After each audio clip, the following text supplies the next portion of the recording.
பரசுராமர் தன் தாயை எதற்காக கொன்றார் என்று உங்களுக்கு தெரியுமா? ஜமதக்னி முனிவர் ஒரு புனித யாகம் நடத்தும் போது இது தொடங்கியது. யாகத்திற்கு ஆற்றிலிருந்து தண்ணீர் எடுத்து வருமாறு தனது மனைவி ரேணுகாவிடம் கூறினார். ரேணுகாதேவி நதியில் தண்ணீர் எடுக்க சென்ற போது ஒரு கந்தர்வன் செல்வதை நதியில் பார்க்கிறாள். கந்தர்வனின் அழகில் மயங்கிய ரேணுகாதேவி நீர் எடுத்து வர சிறிது நேரம் தாமதித்தார். இந்த தாமதம் ஜமதக்னி முனிவரை பெரிதும் கோபப்படுத்தியது. மேலும் அவர் தனது 4 மூத்த மகன்களை அழைத்து அவர்களின் தாயை கொல்ல உத்தரவிட்டார்.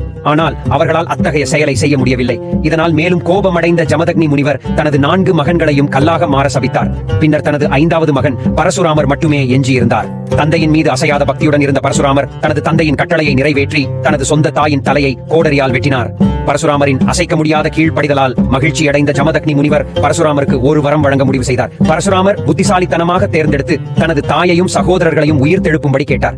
ஜமதக்னி முனிவர் பரசுராமரின் கோரிக்கையில் உள்ள ஞானத்தை உணர்ந்து அதை அனுமதித்தார். ரேணுகாவையும் அவரது 4 மகன்களையும் மீண்டும் உயிர்ப்பித்தார்.